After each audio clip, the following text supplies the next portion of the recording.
We learned a possible hijack. What's going on there? Aircraft is erratic again. Problems very radical. Came in like a missile, like a fireball missile across from the New York harbor side, I guess from the Newark direction. It came in like a spear. It just speared through the building like a fireball.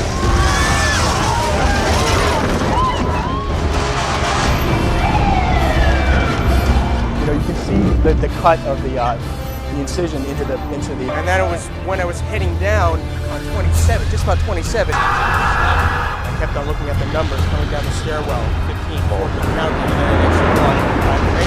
And this mass cloud coming at us. It's intense.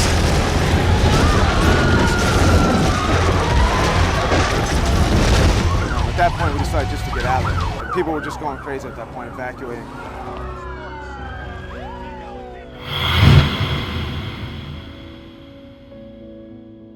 My name is Michael O'Connell, and I'm a retired lieutenant from the New York City Fire Department. On September 11, 2001, I was a New York City firefighter. I was actually a probationary firefighter. I got on the New York City Fire Department May of 2001.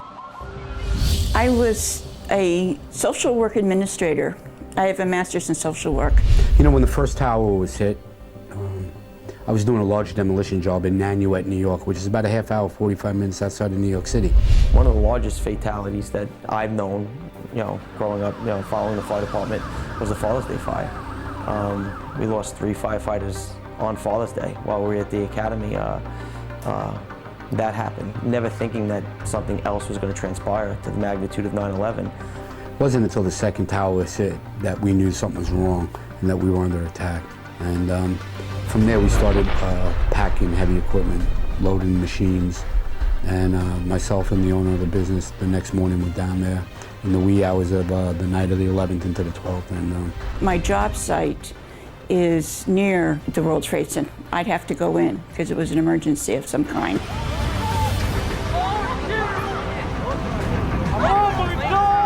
It was a scene of a movie. It's nothing that you could ever describe.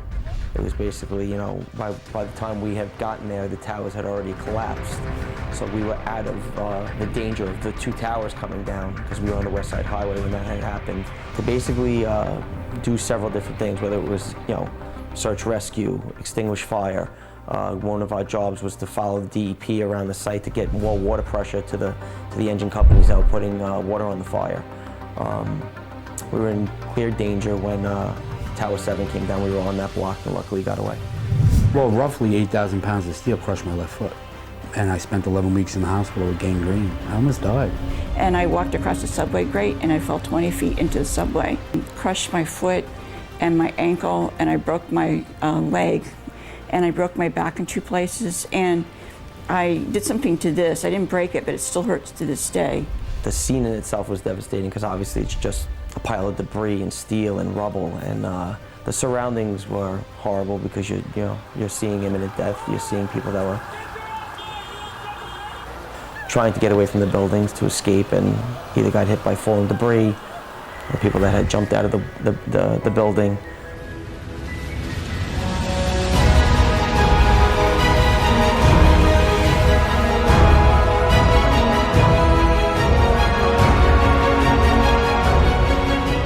And then we saw the people jumping.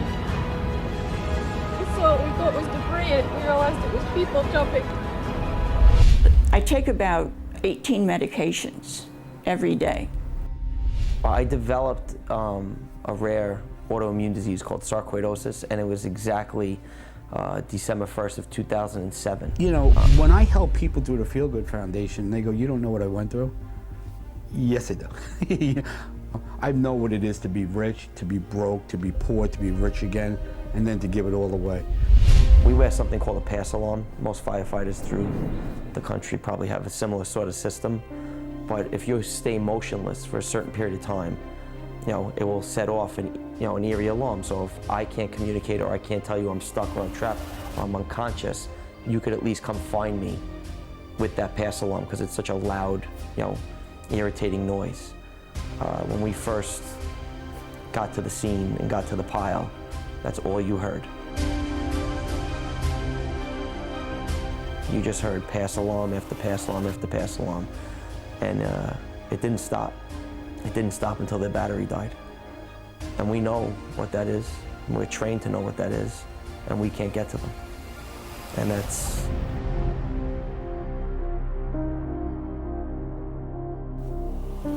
hundreds of our brothers underneath that pile that you can't get to and can't help and can't save. That's, for me, the worst experience probably of my life. Not only the victims' families, but also the people that responded and lived in the area. The effects have lingered. And the World Trade Center Health Program, which has done outreach and invited anybody that was in the area, lived in the area, worked in the area, or survived the attacks, they've been invited to participate in a national health program to screen for various illnesses caused by the collapse of the towers, and also to be screened for emotional and psychological injuries, post-traumatic stress disorder. I dropped the phone. The overwhelming problem is really the emotional effects of witnessing the attacks, being in the exposure zone. That even goes beyond people that are eligible for the national programs. There's been a spike in cancers for people that were in the quote-unquote exposure zone. New Jersey, if you want to get to New Jersey, folks. And those are things that just started coming out maybe 7-8 years after the attacks, a little bit shorter possibly, but even today, you see an increase in statistical increase in the number of people that are being diagnosed with more than 50 to 60 different types of cancers. The fact that not just 343 of my brothers and police officers and other EMTs, I mean, there's still the best of the best dying because of that day. There's still many men and women in all different facets of first responders that are still contracting cancers and autoimmune diseases that are dying to this day, and thousands of people are affected by their sicknesses, that they deserve justice. You're going in there, bro, get out! We approach that in two different ways, and by we, I mean the United States government and the lawyers that are working on behalf of the families. There have been statistical analyses done which look at the ordinary incidence of these various illnesses. Separate out the respiratory stuff from the cancers, okay? For respiratory injuries, those would all manifest within the first few years of exposure. And for first responders that were down there that were 100% healthy and started being diagnosed with chronic obstructive pulmonary disease and asthma, it's easy to identify those as being caused by breathing in all this junk. Cancers are a little bit more tricky. So what the government did was they looked at all of the different constituents that were in the air that people were breathing. They looked at scientific studies to see if those things caused different cancers. Then they looked statistically to see if there was an increase in the number of those cancers.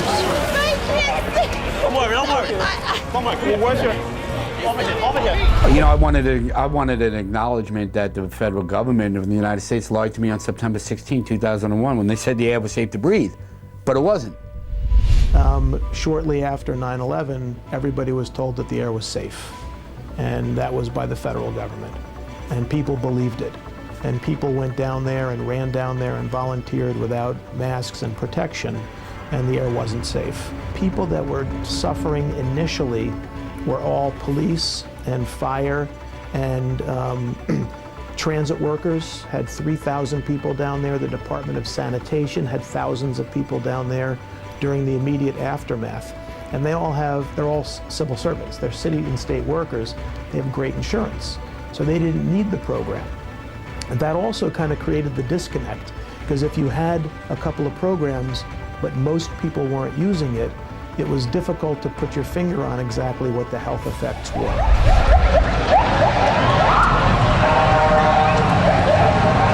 What happened? It collapsed. The top floors collapsed down.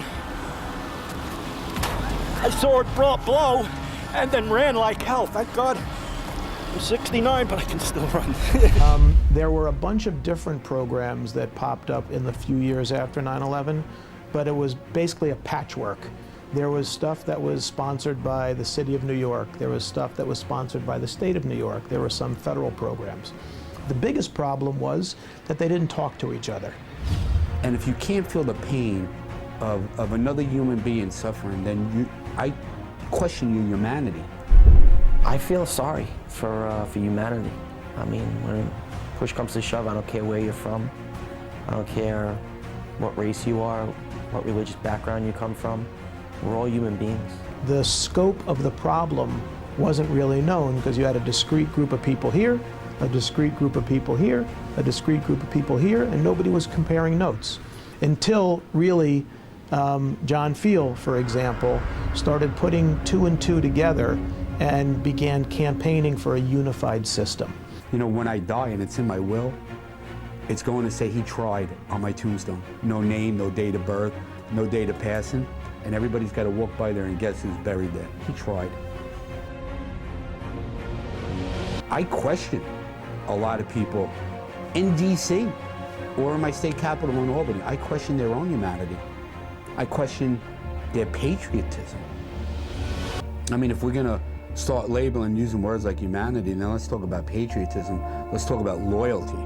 Let's talk about if you're in a position to help those less fortunate and you don't because of a political affiliation, then you don't belong in leadership. I'm just never gonna be happy because for 12 years, I saw how they operate in DC. I saw how they operate in Albany. I've seen these behind the closed door meetings. I've seen how business gets done.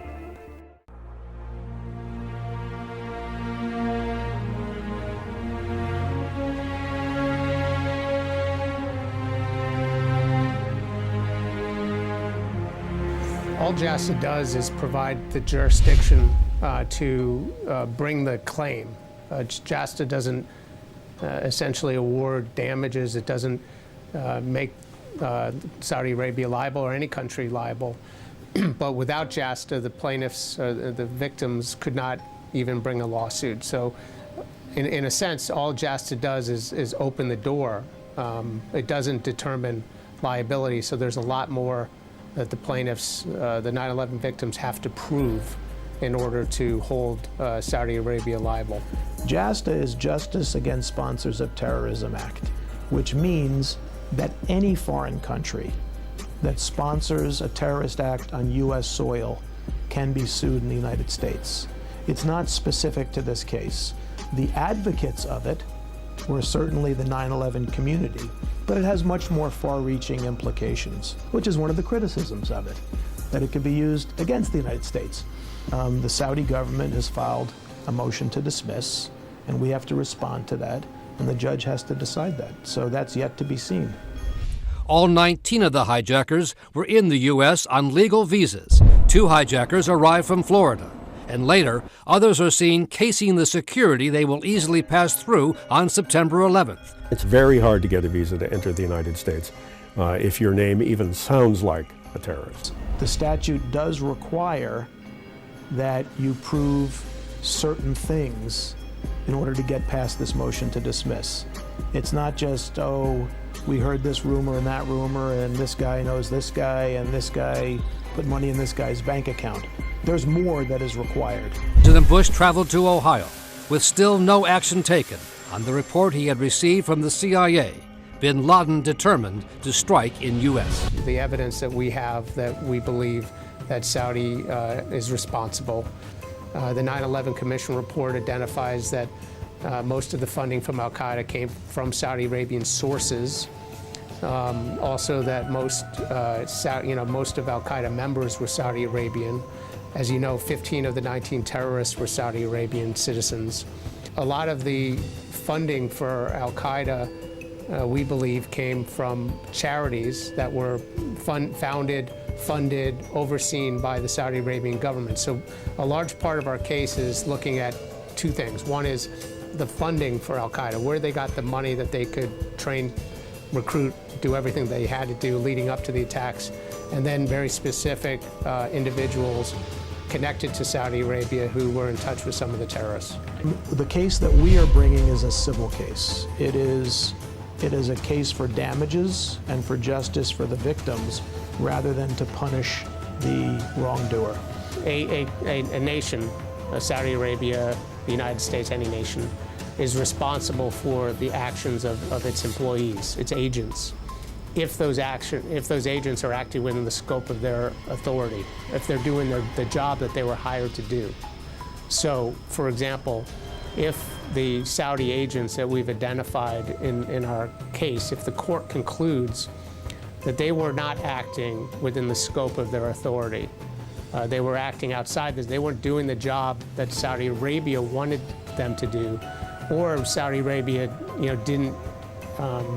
was reckless and kind of overseeing what they were doing, then Saudi Arabia, wouldn't be liable. The justice that they can get is an acknowledgement that whoever was responsible for this is being brought to bear, is being held accountable. I believe that Saudi Arabia was complicit in the attacks of 9/11, but there should be some sort of financial restitution by the Saudis to those who lost loved ones on 9/11. And again, they were complicit, and I believe they have a bigger role in that than what they admit. So we have to go into court, we have to prove our case. Now, we have to show that, so this particular Saudi agent was working within the Ministry of Islamic Affairs for the Saudi government. We'd have to show that in helping al-Qaeda was consistent with the goals and aims of the Ministry of Islamic Affairs, or that his supervisors, the ministry, knew that what this guy was doing or was reckless in the support that this individual was providing to al-Qaeda. The question is, under what circumstances should that immunity be taken away? And we believe, and our government believes, and I think that there's an act of terrorism sponsored by a government entity, or even if not sponsored, if it was promoted, allowed to happen, if it was financed. Putting aside this case, we know that there are governments in the world that have sponsored and exported terrorism. So it's pretty much, you have to show that the person essentially was doing what they were supposed to be doing, or the country was kind of turning a blind eye to what was going on. Well, again, 15, 16 out of the 19 hijackers were from their country. They were funded. They followed the money trail. And that's not just me, that's me doing homework. What makes the government liable is when they basically are supporting the goals and aims of the terrorists, funding the terrorists, providing, individuals to help support the terrorists. Anything that can be done to put a cork in that, to dissuade countries or even people from perpetrating these acts, should be pursued. We have to show that Saudi Arabia was more than just that these people work for Saudi Arabia. One thing about me, I don't open my mouth or point the finger at anybody unless I have an accurate detail of what I'm going to say. Al-Qaeda was a Saudi Arabian terrorist group, for all intents and purposes. Funded largely by Saudi Arabia, populated, the terrorists in the group were mostly Saudi Arabian. Like I said before, 15 of the 19 terrorists were Saudi Arabian citizens. Their goals, their kind of Wahhabi goals, were consistent with the teachings of Saudi Arabia, the kind of indoctrination that's going on in the madrasas and the schools in Saudi Arabia. And so the kind of what in America we call right-wing, kind of extremist views of these terrorists were consistent with the goals of the Ministry of Islamic Affairs in Saudi Arabia and the Saudi Arabian government. And to see these things constantly happening over and over again, from terrorism to something as disgusting we just went through last night. 15 out of 16 of the 19 were from their country. They knew. Again, what you have to show is that they funded the aviation education to help them do a terrorist attack.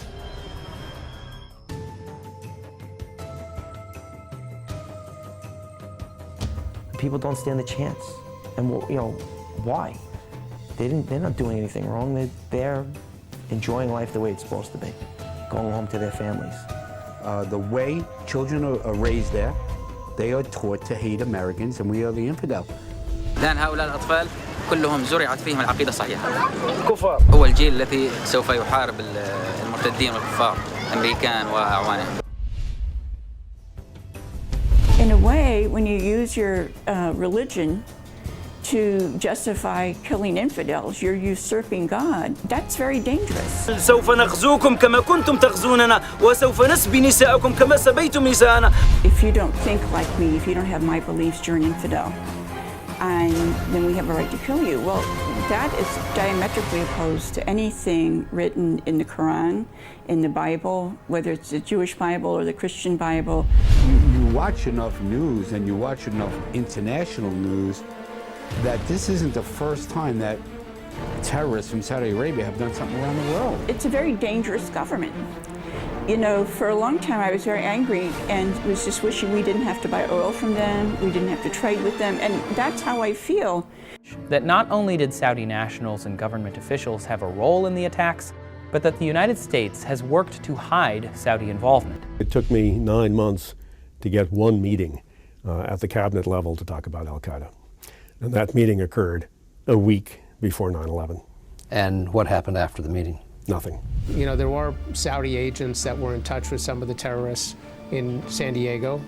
Saudi Arabia says that those, people were not acting within the scope of their authority and did not provide substantial support to the terrorists.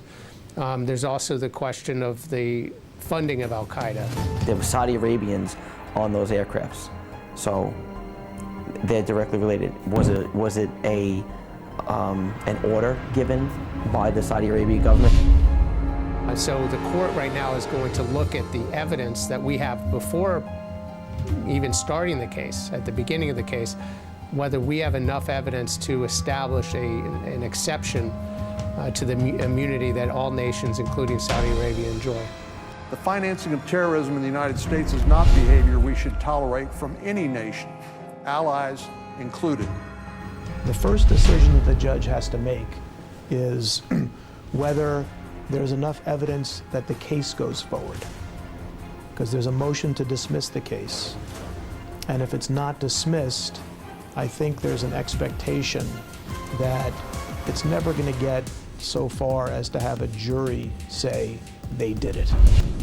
How can anyone look at the families in the eye and tell them that they shouldn't have the opportunity to seek justice against a foreign government responsible for the death of their loved one? Nothing's gotten done since then because of lobbyists. Lobbyists, lobbyists, lobbyists.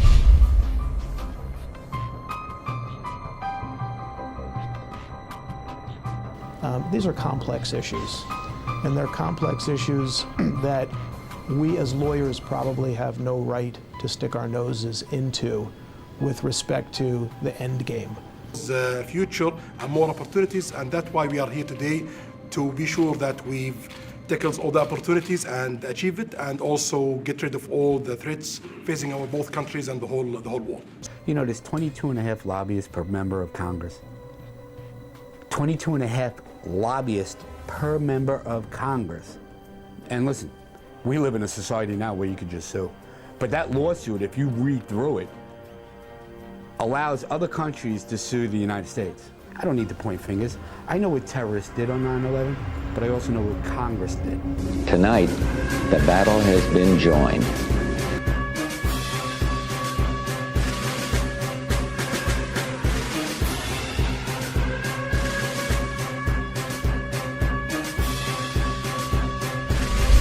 Al-Qaeda kind of turned its face towards us, and large part of that had to do when we went over to Saudi Arabia during the first Gulf War, and then 1998 is when bin Laden made his fatwa to tell everyone to attack America. Al-Qaeda was kind of born in Afghanistan during the Soviet occupation. You know, we thought they were great. You know, we thought the Mujahideen were great, you know, because they were fighting against the Soviet Union. That's where bin Laden's got his start. You know, everybody says it was part of Saddam Hussein's royal army. That, you know, ISIS is a bunch of thugs that are really rejects in society. I think ISIS developed out of war zones. In fact, I know it did because it evolved out of a deteriorating Iraq. It evolved, and before that there was al-Qaeda, which evolved out of a deteriorating Afghanistan. ISIS, Taliban, it doesn't matter what you call it. It's hate. It's people that hate and don't want people to live free. It's an extremist ideology, and there's a lot of reasons why people might join ISIS, and especially like middle-class people from the United States who go there. So unless that is taken out of the equation, and sadly enough it's done through military action and to wipe it off the face of the earth, it never goes away because it's always going to just, these babies aren't born 10-year-olds running around with machine guns, they're taught that. You know, no baby is born to hate. The only thing babies hate are taking naps and food, and greens and spinach and cauliflower. But nobody's born to hate. You are taught to hate in your home, in your school, or by your government. I could teach my children to be whatever I want them to be. I can make my dog as violent as I want it to be or as sweet as it is. It's just about training and bringing people up the right way, and that's where it comes from. Well, I think that no one died and made them God. Only God has the right to take a life. And I think that God would be very upset. Members of ISIS and those who kill without any remorse like that, and they do some horrible shit. This is a special place in hell for them. And, you know, bad upbringings, criminal records, thugs. Well, and speaking about Saudi Arabia and the infidels and how they view us and how, if we're not believing in what they believe in, that they'll kill you, they'll fly a plane into you, they'll drive a truck down a parade route to take you out just for the simple fact that you don't believe in their ways. Oh.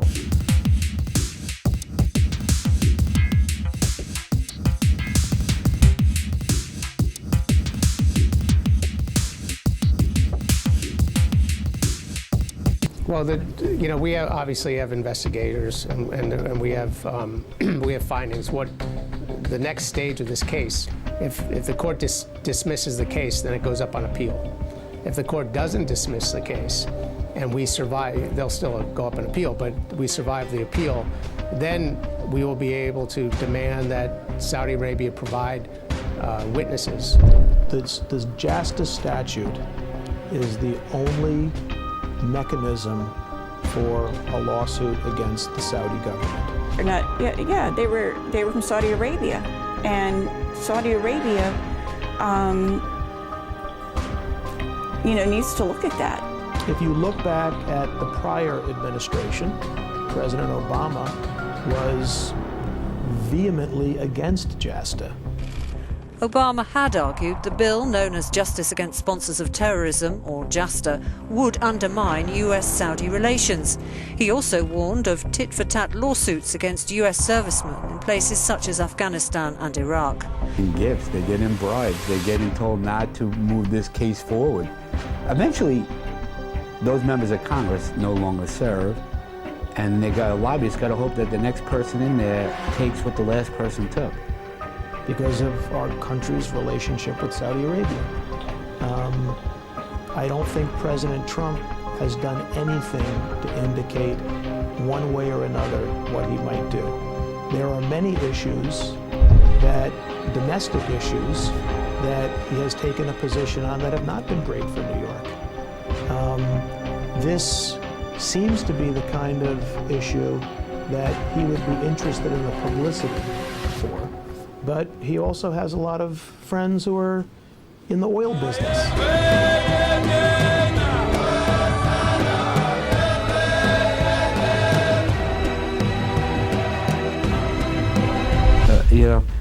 Until we remove special interests from D.C., you know, Donald Trump said he's going to go drain the swamp.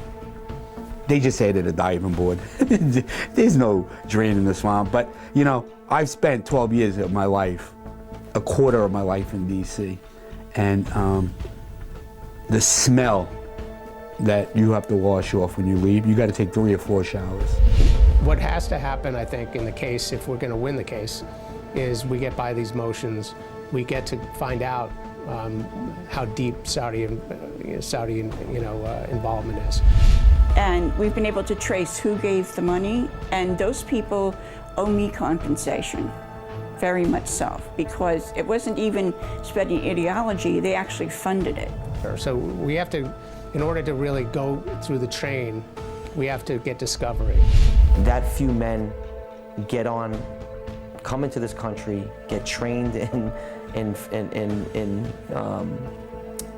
being a pilot. Can they coordinate the attack in the way they did on their own? The answer is no. In other cases that are similar, we've asked for an acknowledgement of responsibility. Whether that ever comes out of this, I don't know. What JASTA requires is that the plaintiffs bring forward evidence that Saudi Arabia supported al-Qaeda and supported the attacks on American soil. So there's got to be some sort of outside influence, something that trained them, some sort of funding of how that all transpired. And we need to sue them to prevent and also bring them to light and embarrass them as a way of keeping other people from doing the same thing. I have anger towards Saudi Arabia. I have anger towards any country that harbors terrorists. We don't think the evidence shows that Saudi Arabia was really against al-Qaeda. It was really playing a double game where al-Qaeda was being supported on one level and then condemned publicly on another level. One senator referred to Omar al-Bayoumi, who before the attacks was listed by the US government as a suspected Saudi operative living in the United States. Tumeri is an imam working in Los Angeles. He works for the government. He's, in the Ministry of Islamic Affairs. He's connected to the consulate out there. And we believe the evidence is that he supported two of the 9/11 terrorists, a person named Bayoumi and other individuals, to provide them assistance. That these people these two terrorists who were al-Qaeda members who did not know English, who didn't have any experience in the West. They show up to Los Angeles. They go to they kind of know, when they show up, they know where to go. Okay, and then they're moved down to they're moved down to San Diego. They're kept under wraps. They don't come to the attention of law enforcement. And we believe all of that was done that Tumeri, we believe the evidence will show that Tumeri and Bayoumi were government officials supporting the terrorists, and that what they were doing was consistent with the goals and aims of their agencies. And that's going to be something for the court to decide in this case. Perhaps suspiciously, one of al-Bayoumi's close associates, Osama Basnan, was reported to have been receiving regular payments from the wife of Saudi Arabia's ambassador to the United States. Tumeri, for example, after 9/11, leaves the United States suddenly. The FBI never gets to interview him, never gets to, he's never given testimony under oath. The only time that he was ever questioned was by a 9/11 Commission investigator. It was questioned in Saudi Arabia under the supervision of the Saudi intelligence. He's not put under oath, and he lies. He says he never heard of Mr. Bayoumi. Meanwhile, there's dozens of calls between them, and there's witnesses tying the two of them together. And the same thing with Mr. Bayoumi. He is back in Saudi Arabia before they ever get to interview him. He provides an interview. He also misleads the investigator.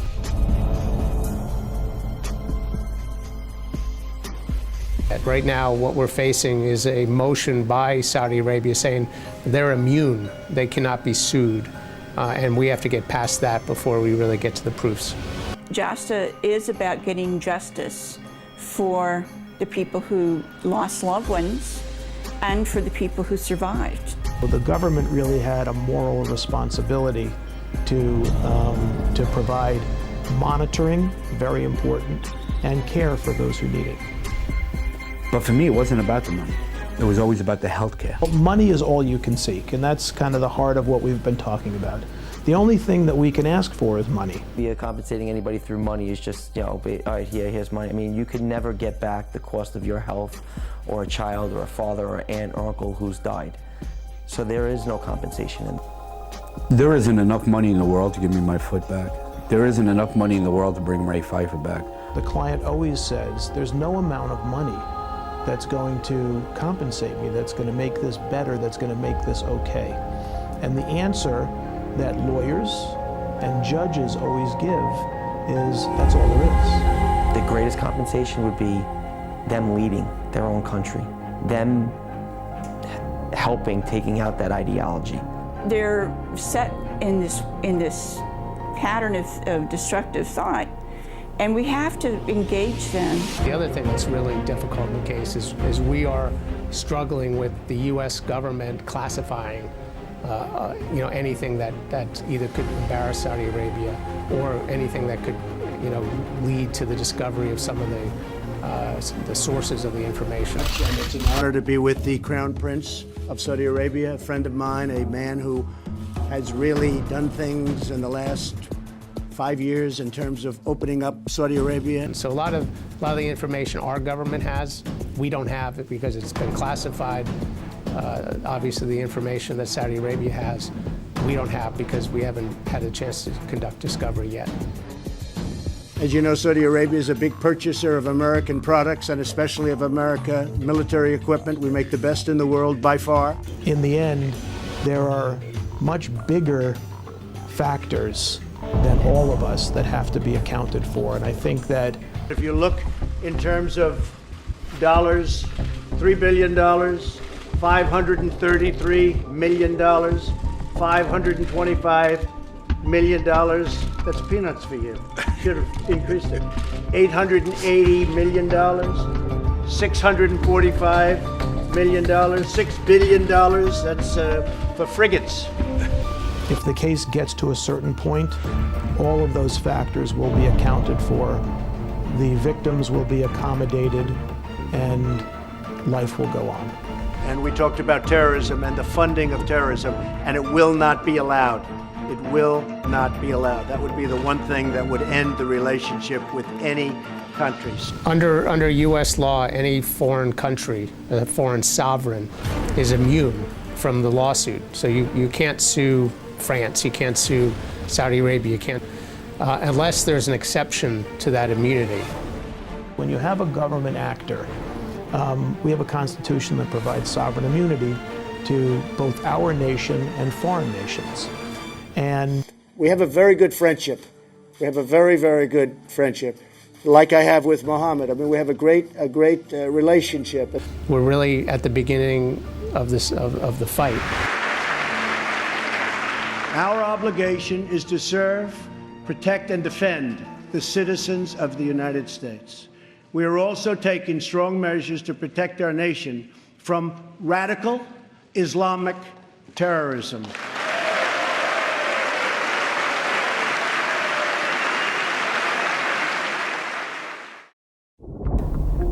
King Salman, my name is John Field, and I'm probably insignificant to you. Probably never even heard of who I am, and that's good.